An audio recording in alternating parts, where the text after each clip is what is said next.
At a crowded airport, a pregnant woman is stopped by a security dog who won't stop barking at her. She insists she's done nothing wrong. The officers hesitate. Should they trust her words or the dog's instincts? What happened next not only saved 2 lives, but also challenged everything we think we know about judgment, authority, and quiet loyalty. Because sometimes, the one we doubt the most is the one who sees the truth first. The airport was busy that morning. People rushed past each other, dragging suitcases, clutching coffee cups, staring at departure screens. Everything moved with practiced rhythm until a sharp, insistent bark broke through the noise. It came from Rex, a trained German shepherd, known among the TSA staff as the most disciplined dog on the force. His record was spotless. He didn't bark for nothing. But today he wouldn't stop barking, and it wasn't at a bag or a piece of luggage. It was at a woman, a pregnant woman. The woman stood frozen near gate 27, visibly shaken. "Please," she said, voice trembling. "I haven't done anything, I swear." She looked around for support, but people were already backing away. A few whispered, some pulled out phones. All she had done was stand in line, and now a dog had turned her into a suspect. Officer Mark approached quickly. At 56, he moved with purpose, not speed. His presence was solid, not loud. He had seen a lot in his years: overseas deployments, high-alert situations, false alarms, and true threats. But he had never seen Rex act like this. He gave the leash a gentle tug. "Easy," he said. But Rex didn't budge. His ears were up, body stiff, every instinct on alert. Mark crouched beside him. "What is it, boy?" Still barking, still focused on the woman. Mark looked up and studied her. She was in her early 30s, maybe younger. Sweat had begun to form along her hairline. One hand cradled her belly, the other held out her ID. "My name's Elena Ramirez," she said. "I'm just flying home. That's all." Mark didn't respond immediately. He looked again at Rex. The dog had never been wrong, not once. Not when he found a concealed knife tucked into a coat lining last winter. Not when he signaled a drug mule 2 years ago with nothing but a twitch of the nose. Still, something was different. This wasn't the usual alert posture. There was urgency in Rex's bark, but also something else. Anxiety, a kind of desperation. "Ma'am," Mark said finally, voice calm but firm. "I'm going to need you to come with us for additional screening. It won't take long, just to be sure." "I didn't do anything," she whispered again. "I believe you," he said. "But I also believe him." As he gestured for backup, Elena's shoulders slumped. Behind her, people murmured. She wasn't handcuffed, she wasn't accused, but her dignity had already taken a hit. Mark knew the look in their eyes. He'd seen it before, judgment without understanding. But he also knew this. Today, Rex saw something the rest of them didn't. And that might be the one thing that saves her. They walked slowly toward the screening room, Rex still leading the way, never taking his eyes off the woman. She wasn't a threat. That much Mark was beginning to believe. But that didn't mean she wasn't in danger. And this time, the one being doubted wasn't the passenger. It was the dog. But that wouldn't last long. The room was quiet, too quiet. Just the hum of fluorescent lights and the occasional rustle of paperwork. Elena sat on the edge of a metal chair, her fingers locked tightly across her belly. Her breathing was shallow, more out of fear than discomfort. She kept glancing at the mirror on the wall, knowing it was two-way glass. Mark stood off to the side, arms crossed, Rex by his feet. He wasn't interrogating her. He was watching, listening, waiting. "I told you," Elena said finally, her voice soft but edged with something more than nerves. "I'm flying home to San Antonio. My mom's recovering from surgery. I bought my ticket last week. You can check everything." "We already did," Mark replied. "Your record's clean. So is your bag." She looked at him, frustrated. "Then why am I still here?" He didn't answer right away. He glanced down at Rex, who was sitting now, no longer barking but visibly tense. His ears twitched. His gaze never left her. Elena exhaled hard, blinking back tears. "Do you have kids, officer?" Mark looked up. "Yes, 2, grown." "Then maybe you'll understand. I'm not a criminal. I'm just tired. This pregnancy hasn't been easy. The flights are long, and now I'm locked in here like I did something wrong." Her voice cracked on the last word. Mark noticed it, and for a moment his posture softened. He had seen real guilt before, how it settles into the shoulders, how it makes people avoid eye contact. Elena had none of that. What she had was confusion. And something else. A A flicker of pain, almost too subtle to notice. "I believe you," he said quietly. "But Rex doesn't act like this without a reason. He's never mistaken alertness for aggression. If he's this anxious, something's not right." Elena looked down, hand still resting protectively over her stomach. "Maybe he just doesn't like pregnant women." Mark gave a faint shake of the head. He was trained around hospitals. He's worked with dozens of mothers-to-be. He never reacted like this. Silence returned. On the other side of the mirror, a supervisor asked if they should release her. Mark didn't respond, because at that moment, Elena flinched, just slightly. Her hand tightened on her belly, and she leaned forward, eyes closing in sudden discomfort. Rex stood up. It wasn't dramatic, it wasn't loud, but Mark felt it immediately. The energy in the room shifted. "Elena," he said, walking closer. "You all right?" She nodded quickly, too quickly. "Just a cramp. Happens sometimes. I'm fine." But her knuckles had gone white. Her breath was short, and then she whispered something almost to herself. "It's too early. Way too early." Rex started pacing. Mark glanced at the mirrored glass. "Get medical in here. Now." Inside that quiet room, suspicion had given way to concern, and the officer who walked in, prepared to investigate a threat, now found himself staring at something much harder to define, and far more urgent. Rex didn't bark this time. He just stared at Elena, ears pinned back, body stiff. The way he always did when he smelled something that shouldn't be there. Not fear, not guilt, but danger. Elena's breath hitched, her face paled, and this time she didn't try to play it off. She gripped the side of the chair with one hand and her belly with the other, her voice barely a whisper. "Something's wrong." Mark was already moving. He radioed for paramedics, his voice steady but urgent. "Medical emergency and screening 3. Pregnant woman, sharp abdominal pain. Get here fast." Rex circled once, then planted himself between Elena and the door, not in a defensive stance, but alert, as if guarding her. His eyes tracked every movement, every sound.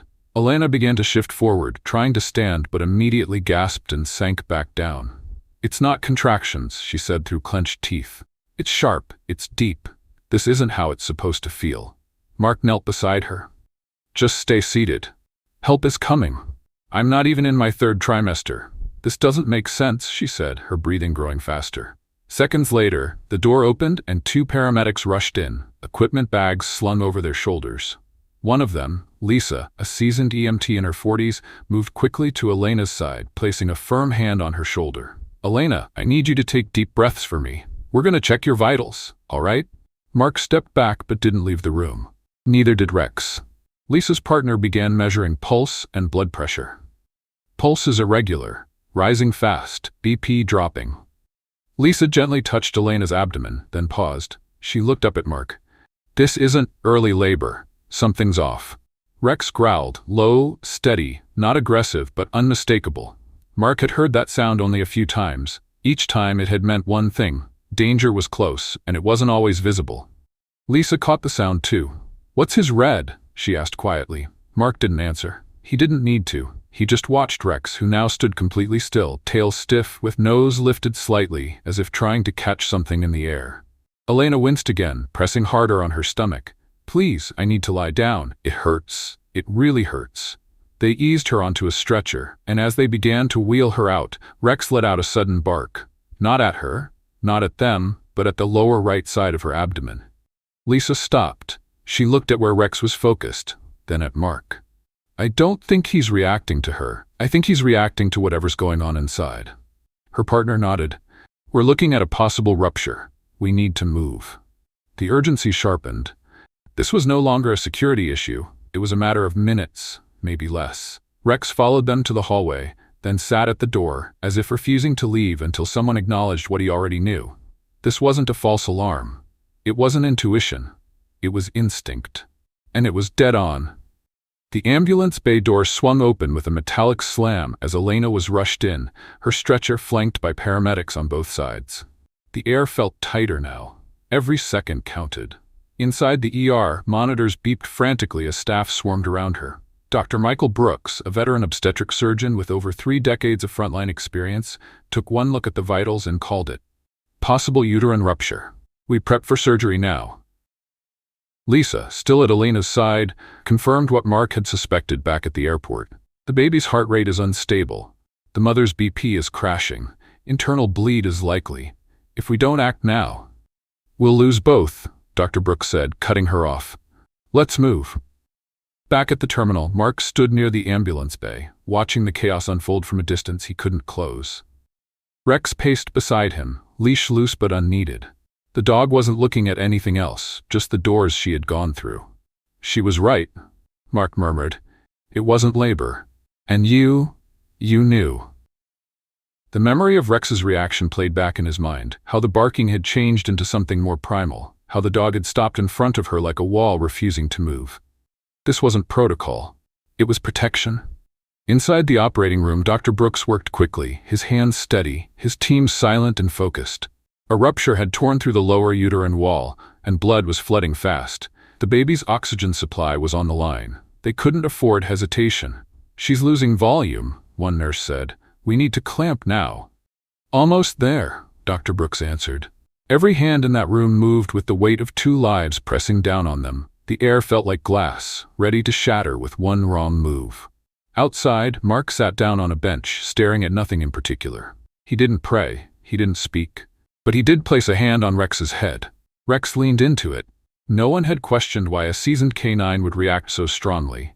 But now it was clear, Rex hadn't been sounding an alarm. He had been pointing to something invisible, something silent, something deadly. Inside that operating room, a mother and her unborn child were locked in a race against time, and the only reason they even had a chance was because a dog refused to ignore what no one else could see. The minutes dragged. In the hospital waiting area, the buzz of overhead lights mixed with the sound of passing footsteps and murmured updates. But Mark wasn't hearing any of it.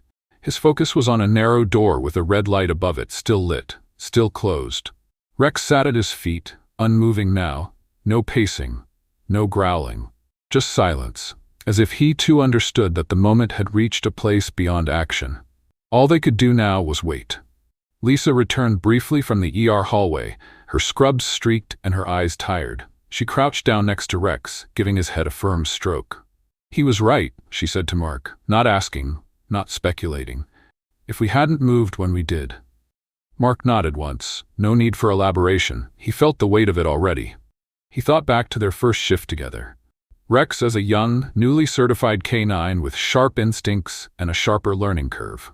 Mark had spent months building that bond, testing every reaction, every threshold. Trust, they always said, was earned in silence. And today that silence had spoken louder than any alarm. Inside the operating room, the situation was still critical. Elena's blood loss had been extensive. A transfusion was underway. The baby's heart rate had dipped twice before stabilizing. The rupture had been deep, millimeters from ending both their lives. But they had made it into that room with time to spare. Barely. Back in the waiting area, Mark sat with his arms resting on his knees. He wasn't a man prone to emotion. His job demanded calm, demanded reason. But today, calm wasn't enough. Reason hadn't been what saved her. Instinct had. He looked down at Rex. The dog's ears twitched. His eyes stayed fixed on the hallway ahead. You knew something we didn't, Mark said under his breath. And I almost didn't listen. A nurse walked by, glanced at them, then paused. Are you the officer who brought in the pregnant woman from the airport? Mark stood. Yes. They're still in surgery, she said gently, but the team says you acted fast, very fast. That probably made the difference. He nodded. She gave a polite smile, then added, and the dog? They keep mentioning the dog. Mark looked at Rex again. This time he didn't just see a working animal. He saw a partner who didn't need words to speak the truth. Who didn't demand to be believed, only to be heard. The red light above the operating room stayed on. The fight wasn't over. But thanks to Rex, they'd gotten a head start. It had been over 2 hours. Mark hadn't moved from his seat. Neither had Rex. Around them, the hospital shifted through its routines. Patients wheeled by, stretchers returned empty, muffled conversations exchanged between nurses. But for them, time had narrowed down to one hallway and one door. The red light above the operating room remained lit. Rex sat upright, ears at half-mast, still alert but quiet now. No growls, no movement, just a gaze fixed on the same point since they arrived. Occasionally, his head would tilt slightly toward the hallway, as if listening for a signal no one else could hear. Mark watched him for a long time. He didn't speak, There wasn't anything left to say. He just studied Rex like a man trying to piece together something he once thought he understood. He remembered every drill, every checkpoint, every clean report Rex had given in the past 7 years. But this wasn't about training, not anymore. Across from them, an older man in a flannel shirt watched curiously. "That your dog?" Mark gave a slow nod. "Partner." "Never seen one sit that still, like he's praying." Mark let a faint breath escape. "Maybe he is." The man chuckled under his breath. "Wish more of us knew how to listen like that." A nurse pushed through the hallway with a chart, glanced toward the OR, then kept moving. No update. Mark leaned back against the wall. His body ached, not from sitting, but from holding everything in. The responsibility, the waiting, the questions. He hadn't asked for this kind of decision, but he'd made it anyway. Based on a feeling, based on a bark, based on a dog. He reached into his pocket and pulled out the ID Elena had handed him hours earlier. Her photo stared back, smiling, unaware of what today would become. The kind of face you'd forget in a crowd. Until something like this happened. "She just wanted to see her mother," Mark said quietly, mostly to himself. "And we treated her like she was hiding something." Rex shifted, just a bit. His eyes didn't leave the hallway, but his body leaned slightly against Mark's boot. Mark reached down, ran a hand along Rex's back. "You didn't treat her like that," he whispered. Another 30 minutes passed. Then finally, the red light above the door went out. Mark stood without thinking. Rex rose beside him. The door opened. A figure stepped out, Dr. Brooks, surgical cap in one hand, fatigue etched into every line of his face. He looked at Mark for a long second before he spoke. "They made it." Mark didn't say anything at first. He just nodded slowly, as if the words needed time to land. Behind him, Rex stood still, his tail unmoving, his eyes locked on the surgeon like he was waiting for something more. Dr. Brooks stepped closer. He looked like a man who had been through too many long nights, but this one had ended differently. It was a uterine rupture. Deep. She was losing blood faster than we could stabilize, but we got there in time. Barely. Mark exhaled for the first time in what felt like hours. "And the baby?" "A little early," Brooks said, "but breathing on her own. No brain trauma, no oxygen deprivation. Lucky, by every definition of the word." He glanced down at Rex. "But luck wouldn't have walked her in when she still had a chance." Mark followed his gaze. Rex hadn't moved. The dog just kept staring at Brooks, ears high, body tense like he was still waiting for clearance.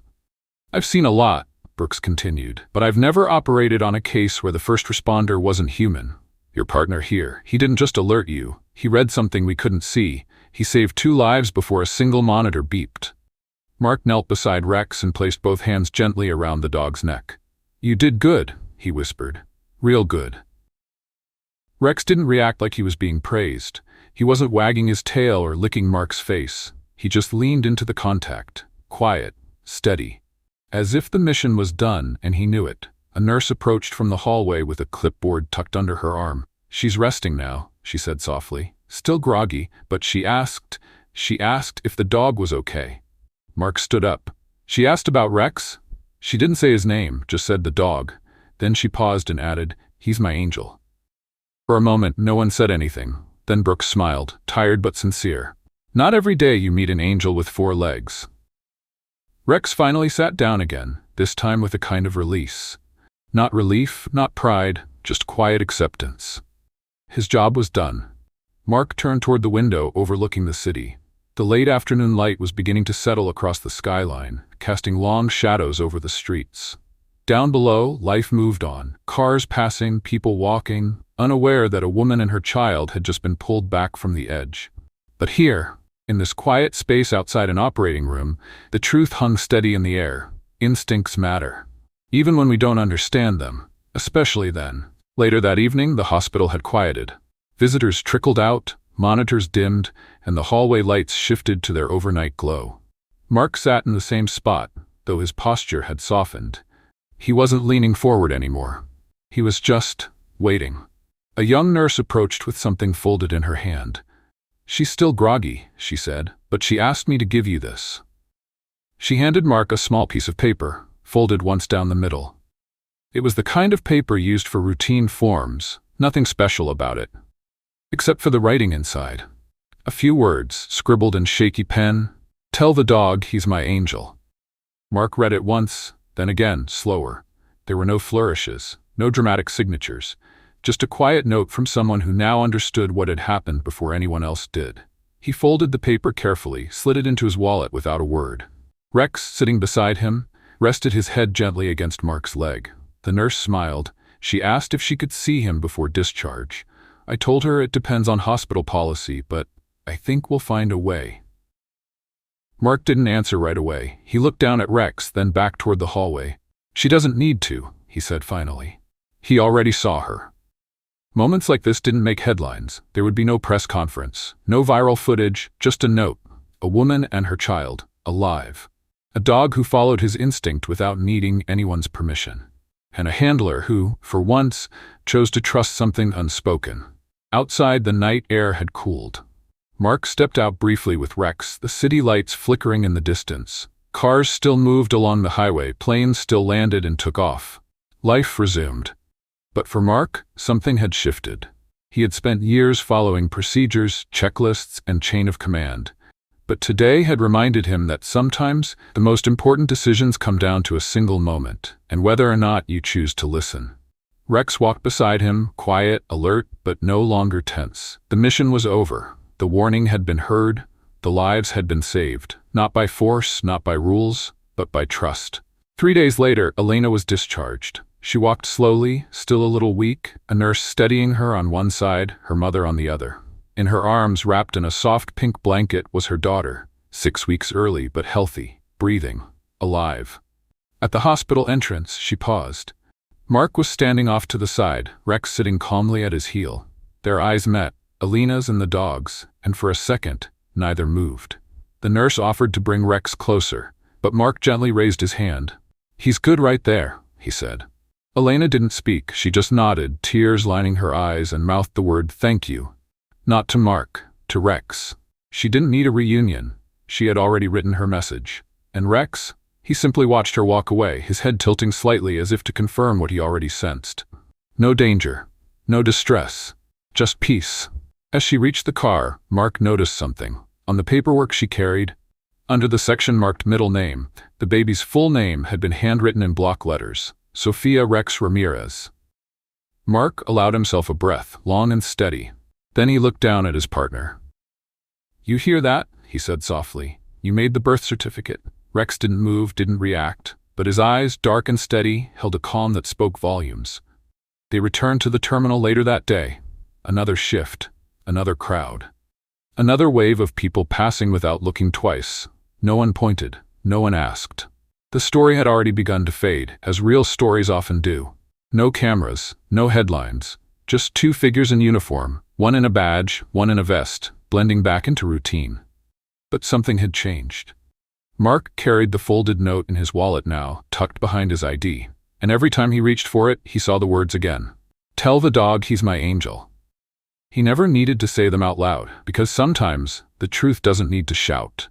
It just needs to be said at the right time and heard by the right soul. In a world that often trusts data more than instinct, this story reminds us of the quiet power of intuition and the quiet cost of ignoring it. Rex, a trained dog, didn't speak our language, but he understood something no machine or monitor could. He recognized distress not through logic, but through presence. For many older adults, veterans, retired workers, caregivers, this resonates deeply. They've lived through times when trusting one's gut could mean the difference between safety and harm. The lesson here isn't just about a heroic dog. It's about listening beyond what's visible. It's about slowing down enough to sense when something feels off, even if no one else sees it.